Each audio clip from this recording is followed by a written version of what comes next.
Welcome to Scoreboard, the podcast that explores how athletes, both current and retired, define success beyond the game. Each episode dives into the mindset, financial decisions, and career choices that shape their personal scoreboard, whether they're still in the arena or transitioning to life after sport.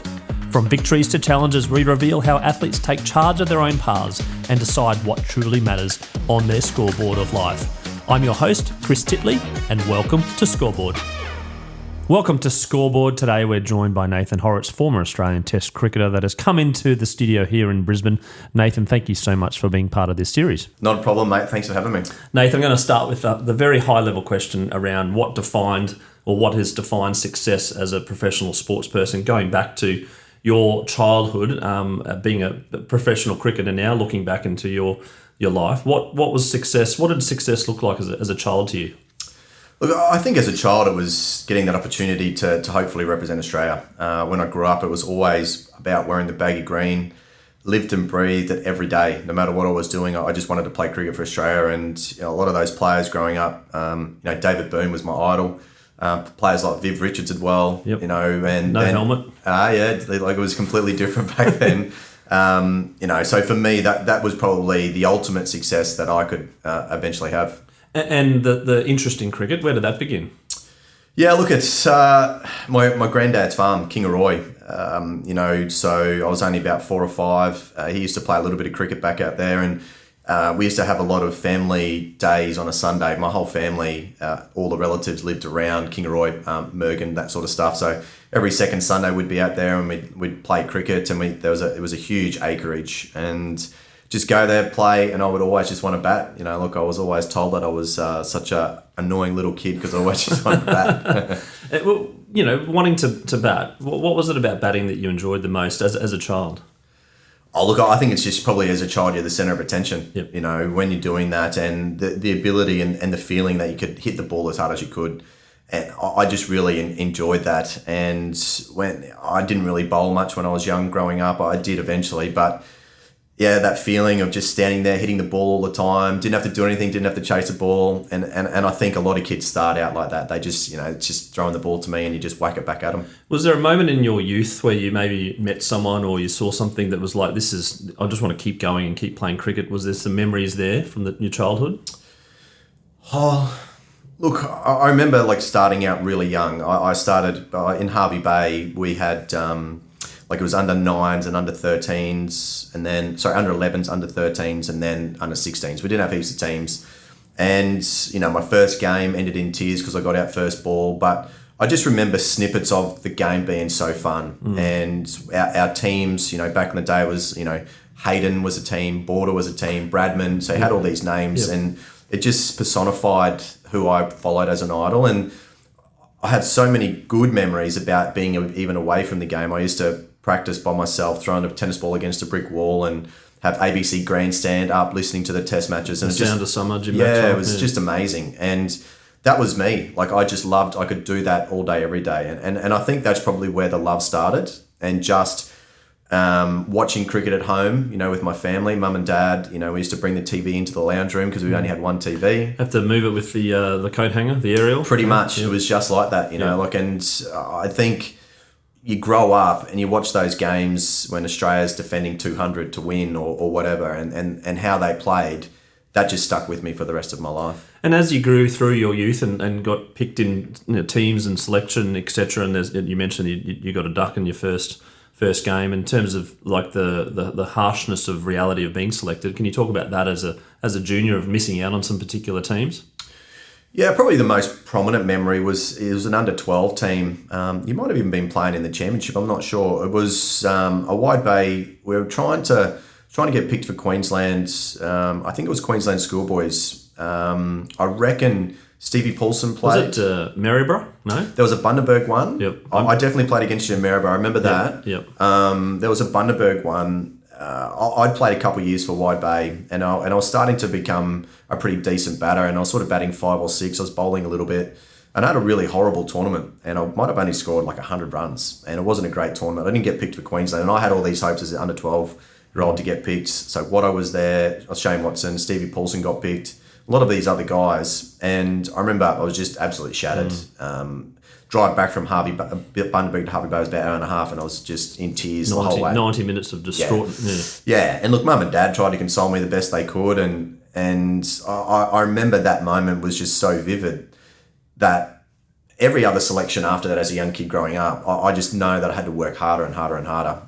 As the game progressed, the thought of selection is really based on how well you are performing. And I guess for me personally, I was a little bit of a different cat because I was sometimes selected because they needed an off spinner in the Australian team or whatever, and there was no other off spinner. So as long as I was performing at a decent level, I was being picked. I wasn't one of these guys that literally was busting the door down to get picked. I had a couple moments where I was, at the top of my game and didn't get picked, which was really disappointing. But once you get to that ultimate level of professionalism, it's just like, okay, I've just got to keep going. It hurts, but as long as I keep focusing and staying in my lane, then the rest should take care of itself, hopefully. You did mention that you were focusing on batting and then you became a well-known bowler. When did that happen? Yeah, it's a good question. I've been asked it a few times. I reckon probably the main was when I was playing for Norse. We had, I think, 7 or 8 incredible batters. And at the academy, when I was about 17, 18, I worked my batting, but not hard enough. I worked my bowling a lot more. And I was in the Australian 19s team as a number 7, number 8 batter and a bowler. And I started to just slowly morph into a bowling all-rounder. And then when I was playing first grade, I was batting 8 and 9 as a bowler. And the batting probably, I played grade games and not bat, play, second 11 games and bat 9, and I'd bowl a lot. So I stopped working on my batting. And those 1 or 2, probably 2 years, I reckon, maybe a little bit longer, my batting just went downhill so fast. It was just incredible how badly it went. But my bowling was improving and I was getting better. I was getting picked inside as a bowler. So I still had in my mind that I was an incredible batter, but I wasn't doing the work. And once you start playing against men, you get found out so fast. And I think probably when I wasn't doing the work, I probably became a little bit scared of the ball at that age as well, like 18, 19, 20. Because when you're growing up around that age, it's a lot different now. Young kids who are 15, 16 are playing against men, whereas back then it probably wasn't as renowned. I remember playing my first grade game, I batted 8, so Trevor Barsby was playing and all these guys at Sandgate. And I was facing decent bowlers, and my game, I was okay as a batter. I was solid, but I always felt I was a top order batter. But you needed to do 3 hours of batting, 3 hours of bowling, and I just didn't do that at that period, which just went from there. Before we go on to your professional era, the feelings when you come off a cricket field, every game is different. Broadly speaking, were you happy with most of your performances, or there's a number of where you went, oh, actually, this is just terrible, and you come off with a negative feeling? It's a good question. It's something that I look back on my career, and I've always said there's more bad days than good, and it was probably because I reckon I was really tough on myself, but at the same time, the professional side was so tough. Following Shane Warne's footsteps and being in that public arena, there was so many people that were just so easy to commentate on how bad a cricketer I was, and I was a bit of a, I'm a bit of an emotional person when I want to be, and you listen to that stuff all the time and you read the papers, and, when you feel as though when I was playing, the spinner was always the easy person to be left out, no matter, like if you are playing really well, the conversation would be, mate, you're playing well, but today we're not going to pick a spinner. Yeah. Or, mate, we just haven't got enough overs into you, so, we're going to stick with what we've got, so we're going to, Andrew Simons is going to, bowl our spin or whatever. I really struggled with that, and that was probably something that, carried throughout my whole career. Even if I played well, I was always looking over my shoulder, waiting to read something or see something on social media. But when I've been coaching recently young kids, it's amazing to think, my career was a lot better than what I thought. I just remember those hard moments. So I'd probably have to say I was happier rather than not as happy with my performances throughout most of my career. Yeah. And getting to that goal as a child and being selected for Australia in Test cricket and getting that baggy green, take us back to that moment. Yeah, look, it was quite fortuitous, so it was one of those things. I'd played really consistent cricket and one-day cricket for Queensland. I was playing okay cricket in 4-day it was Pure Cup back then. I was going okay. I was doing a solid job. I remember getting picked on my first test tour and I didn't play a test. I was 12th man for 6 tests. I'd played some really good cricket and I was training really well and did a great job. Anyway, so we move on to the next year. I had a really tough year. I didn't play as well as what I had. And being so close as 12th man, thinking, okay, I'm very, very close, then having a tough year must have been hard. Yeah, look, as a young kid who probably... So the biggest problem with my career was that I was never really ever happy with the way that I was landing the ball. I was always looking for that very consistent ball. So you watch Nathan Lyon now, he could land the ball with his eyes closed and spin the ball and bounce and like incredible action. Whereas my action was something that needed work, it needed fixing, it needed honing with a coach, and we just didn't have that. So I was always trying to work on my own game every day. So I'd bowl for 2 hours and I'd probably find 3 balls that I was happy with. So it was just such a vicious cycle, and doing that while you're playing is really tough. And so the year that I didn't play as well, Cricket Australia they picked the Test tour. They didn't want Stuart McGill and Shane Warne. They wanted an off spinner. I was literally the only off spinner, and I was doing an okay job. And I've been doing okay in one-day cricket again. So I picked go over, and then throughout the series I'd bowled okay. And then leading into the last test, Shane Warne was in the far net, not far from me, and got hit on the thumb. Just sort of, shook his thumb around, a little bit of commotion. Like I wasn't playing again, so everything was fine. And then I wake up the next morning, Warnie's got a broken thumb, he's going home, I'm playing the test. I didn't know anything about it, so this was on the morning of the test. So the night before your first test, you didn't know you were playing your first test? Didn't know I was playing. And was that a good thing in hindsight, you think? Probably. Look, Punter had a bit of a chat to me the night before. He just said, look, we don't know what's going to happen. You've been bowling really well. Don't need to, don't overthink too much. Just, we'll just see what's going on. And then getting up in the morning, it was literally... Did you overthink it? Go to bed that night? Do you think, tomorrow's the day? Nah, look, I think probably because I'd been 12th man so much, I just was like, look, it's probably not going to happen. And look, deep down I wanted my parents to be there as well. Yeah. So, look, they went through everything to be with me. And but that aside, waking up in the morning and getting the nods going, mate, you're making your debut, you just start to... really just don't even really know what to think. I was a kid. I wasn't a kid that had 300 shield wickets behind me or dominating. I was just a guy picked, on the back of steady performances. Your childhood dream is coming true in about 2 hours. Pretty much. And you think, what now? You start. That's probably for me. I started to doubt everything. Am I ready? Am I going to be okay? Yeah. I already had a massive cut on my finger, because you've been bowling so much. I'm like... Didn't tell anyone about that, though. Oh, no, everyone knows. Because, you got to tape it up and you're putting glue on it. And I'm like, I hope my finger holds together. And so anyway... all many emotions. Yeah. So we get out there and, the test happens and it was everything I thought it was going to be. It was so nerve-wracking. It was incredible space to be part of. All of those, like those legends of the game. You had, the batting order was Hayden Langer, Ponting... Martin, Michael Clark made his debut that series, Darren Lehman, Simon Kadich, then he got Brett Lee, Gillespie, McGrath, Bickle, myself, Warnie had left, he was there but he'd left. And these are names that you watched on TV growing up as a child, and how did that feel, I suppose, with these people that you're going, 5 years ago going, wow, Matthew Hayden's a fantastic batter, and now you're in the same team? Yeah, look, I think probably the one... You one... say, g'day, I'm Matt. You're like, no, I know who you are. Yeah, no, I know who you are, yeah. Well, we're both from Kingaroy. All right, as an example.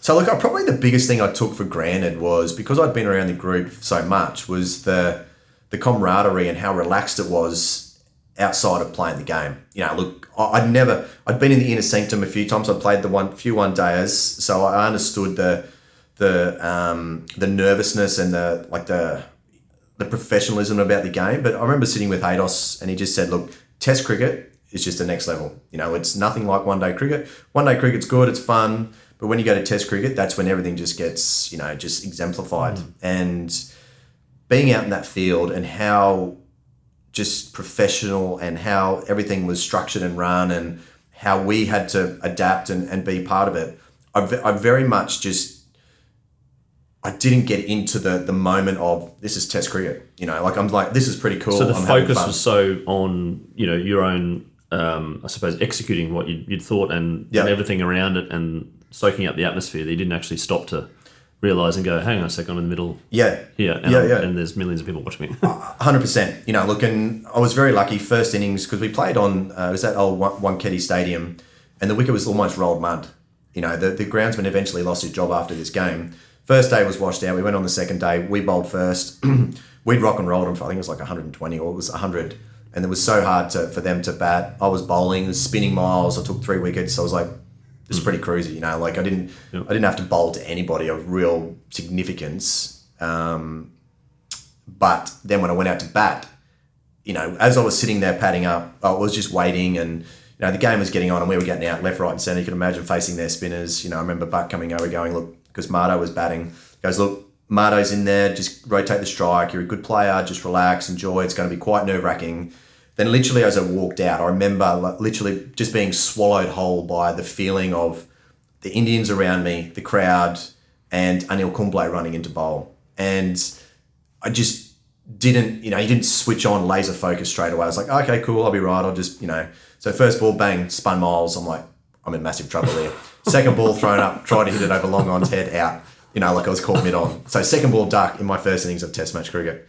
And that's when it really hit me. I was like, okay. The dreams come true playing Baggy Green and then 2 balls in, you're out. You're like, well, that was quick. That was very quick. I was just, what am I doing? Like I just... Yeah, because it was overwhelming. Overwhelming, all these guys, and then, look, I was very, in the second innings, we had a tiny lead, maybe 30 runs, and I was bowling, Tendulkar was taking me down and it was spinning, but they just made sure they had to take me down because it was going to spin and cause drama. I got Tendulkar and Laxman out, but not before I went for 4 runs and over. Went for 80 off 20, and I didn't do my role within that. Michael Clark took 6 for 9. Right, that was that test. Yep. So, and at that stage, so once you're in that moment, my finger had split. It was just blood. It was so sore, but you're just there trying to do your job, and because at that moment I've got to almost win the test. Yep. And so many thoughts going through your head. I remember before the test, I was working with Greg Matthews, and he's like, you've got to get your feet straight, man, and you got to compete. Far and all out, stuff. Far out, brother. All this stuff. Instead of just, yeah. I think as a young kid these days, you had lots of messages. Yeah, and because I didn't have one message for myself of land the ball, you're good enough, go. Just compete. As in, you've been picked for a reason because you're good enough. Yeah, and that's to show that you're good enough. Yeah. Also, fingers sore, can't get in close, crowd. Anyway, so we ended up chasing 100 to win in the last innings, and I remember going out to bat. I think we were 7 for 40, something like that. So I'm walking out on a second ball duck, and you got Harbhajan, Murali Kartik, and Anil Kumble just tearing us apart. So I'm walking out there with Dizzy was batting, and he just was laughing, smiling. He's like, let's do it. Let's see what we can do. So anyway, so I got a few runs. I was able to get through and survive, and we put on about 30. And back in the game, I was starting to feel at a stage, we're doing okay here. I was surviving and going, like, Harbhajan was incredible. Like, you could hear the ball fizzing before it bounced, and I was like, sort of like, this is amazing, because I remember watching the 99 series when he dominated, but here I am trying to survive and win the game. And then Kumble got me out LB. I felt it was just going down leg side, just played a really nonchalant shot and out LB. And that's when I'm walking off going, I could have done something here, but the old 18, 19-year-old kid who's very relaxed and not super laser focused is what we talk about, and like, you guys aren't going to get me out. I'm going to win the game, win the test. That didn't really click into gear. That didn't really click into gear till I was a lot older. And that's my most earliest experience of, remembrance of the test. Yep. And, coming back from that, I probably a kid who, not someone that I've got to be back in that arena. It was like, I've got to be a better player. If I want to be at that level, I've got to be way better. Yep. And then through that test, I suppose 12 tests, was it? Or you played? Me, I played 17 tests? 17 tests, yeah. And then through that, obviously the next test became a little bit easier to handle, you think, or not? Or was it Nah. Look, I think because I had a long break in between the first test and the second test, I had a really, horrible career in between that. I just really struggled.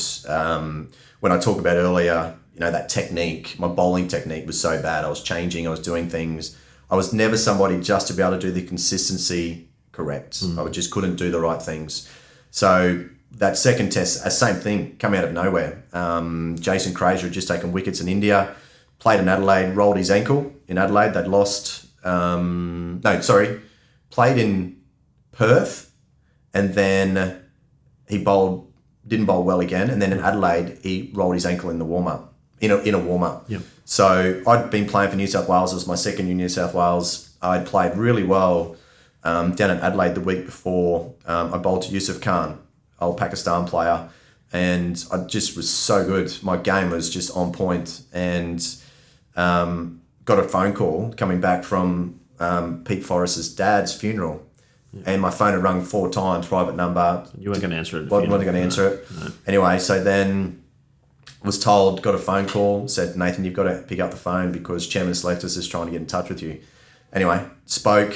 I was just in shock, really, because I was just starting to get to a stage where I'm like, okay, game's good. I was 12th man the week before after the Adelaide game because Bo Kassim was the main spinner. So I've gone from 12th man to playing for Australia. Yep. So you can imagine the headlines. How does he, Nathan Hauritz's career averaging 55 with the ball, how does he get picked? So all of this stuff comes flooding straight back to me. And here I'm going, I'm about to play at the MCG in a Boxing Day test against South Australia, against Callis and all these guys. South Africa, yeah. And so I was back into that motion. So I've sort of, the way I pictured it was like, I'm going to go to New South Wales. I'm going to get my bowling back on track. I'm 25, 26, maybe a little bit older. By the time I get to 29, 30, I feel like my game's going to be in a great spot. I'm going to play 3 or 4 years in New South Wales and then, go from there. Mm. Was there some dark days during that period where you thought, okay, I might not ever get picked for Australia again and throw it in, or were you just determined to go, right, I want to get back? Probably every second day was like that. Yeah, right. It was... When I talk to kids so much, it's all about enjoying, and professional sport is hard. And when you're in that spotlight and it's like trying to explain, you just can't do the basics as well as you want to.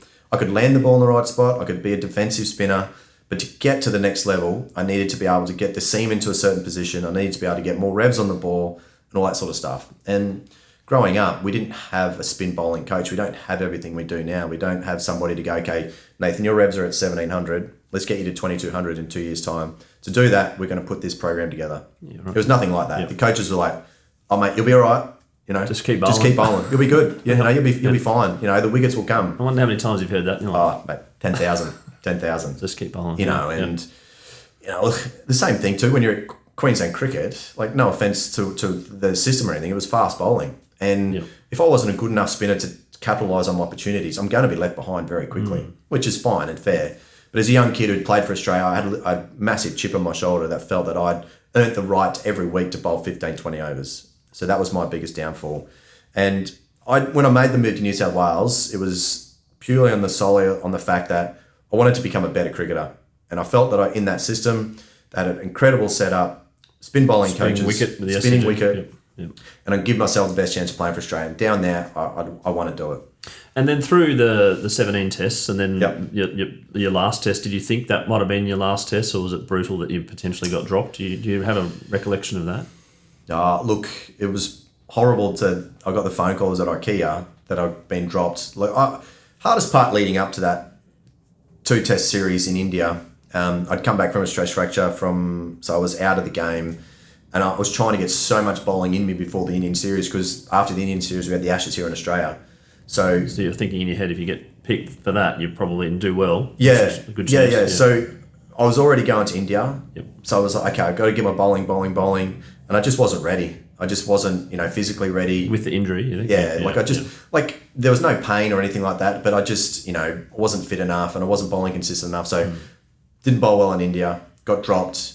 And then at that stage, after getting dropped before the Ashes, I wasn't sure. I was still only... A bit like the other way around, where you weren't sure you're going to get picked, right? Yeah. I wasn't sure if it was going to be my last test, because I still felt that I was good enough. Yeah. So I got dropped. Australia had picked Doherty, to combat Kevin Peterson and those guys. Didn't work. So I got to go out back play Shield cricket. So I played 4 games for New South Wales. I scored 200s and took 3 fifers. The batting comes back, mate. Yeah, so everything started to... So like, it was like as if the stress and the pressure of all that stuff had gone, and I'd actually started to get into my own game. So when just before Michael Beer got picked, Matty Mott was my coach, and he said, mate, you're an absolute no-brainer to get picked back in that. And for once in my life, the actual media were like, Nathan Hauritz has to be picked. He's playing well. So the press turned positive for you, and you're reading it going, you're sort of uplifting, but at the point you're going, well, actually, I'm being a bit more relaxed. So I was getting opportunities in my game. So Steve Smith was part of New South Wales, all these kids, and I was really enjoying my cricket. And then anyway, so I didn't get picked. Michael Beer got picked. He played the 1 test, and anyway, I then... After that, because the World Cup was 2 months after that, I'd been picked in the 1-day squad to go for the World Cup. And my game was, like, I felt I was, like, at the top of my game, and then played the game in Hobart one day, I slid, dislocated my shoulder. That was it. Yep. So for a brief moment in my whole career, I felt for probably about 5 games, I was on top of my game. That's probably about it. That when I felt at the top of my game, it was like when I just felt... If I'm given the ball, no matter who I'm bowling to, I could get him out. Whereas I'd never really had that, and that was right at the tail end of your career. Yeah, in that moment, just before I did my shoulder. Yeah. And then when you decided to give up the game, do you remember that? Yeah. Look, it was. I was coming home from a family holiday. I just played for Queensland throughout the year. We'd won the 1-day cup. I bowled really well, leading wicket taker. What was the pure? No, it was the what was it called? That Roby, maybe. I think it was the Roby one. The Ford Ranger. Yeah. No, I reckon it was the Roby one. Linney and Cutsey got runs at North Sydney, like 100 off the last 10. Incredible against New South Wales. And I'd bowled really well throughout that series, but that was in October. Played a few 4 days throughout the year, and I'd bowled okay. I was 32 at this stage, 33. And Jason Flores was Queensland, and he was a good cricketer, solid cricketer, and got a phone call saying, look, Nathan, we're going in another direction. We want to give Jason Flores an opportunity to play. And at that stage, I just was like, you know what? I'm physically and mentally done of this. I don't want to do it. So I had to go into professional life and try to be a real estate agent. Still tried to do the T20 stuff, but my heart had really gone at that stage. I really wasn't enjoying it. And life post-cricket, did you have something in mind at the time? Or was just so focused through that period of playing professional sport? Like it must be. I mean, it must be hard today to these athletes because it's even more pressure and more social media and stuff like that. Going, well, what's the plan post cricket? Yeah, look, I think I felt that it was too early. I felt I had two or 3 years left, and I wanted to play more and be, the spinner to look after the spinners, and coming through.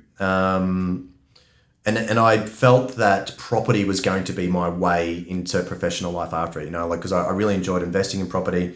Thought being an agent would be pretty easy, not too much stress. It just wasn't me.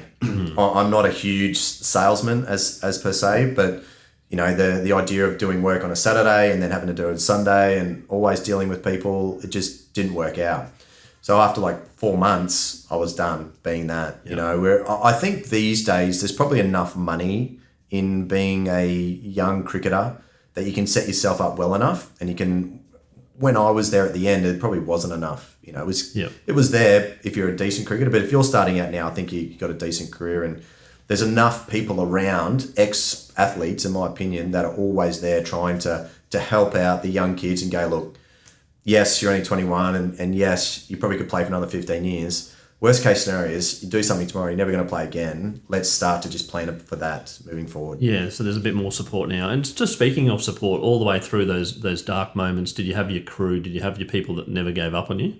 Oh, look, family. Yeah, yep. Family and friends are always there. Like they're the most important people. You can't ever replace those people. On a professional side, I'd say a couple of mates, that in the sporting arena, but you never really know deep down what your mate is. A couple of my best mates that I play, like Chris Hartley, my whole life. We're great mates. James Hope, same thing. I don't think I ever really opened up to either of them and said, you know what, look, literally about to give the game away. That's how I felt at times, because it's not that it's a sign of weakness, but it's just such a weird thing to talk to your mate about, and you probably need to do that stuff, Yep. you know, when you are going through those moments, because the coach comes up and their job is to go, you know, Nathan, look, we back you, we believe you, we know you're the best, and everything there. But when you get back home, when you're sitting there going, I can't land it, I don't know what I'm going to do, you know. So you fight through that battle, and you're constantly trying. Now let's talk about what you're up to now. Yep. Right. And you know, I've followed you a little bit for the last 3 or 4 years and getting into the share market, etc. Can you talk about what you're up to?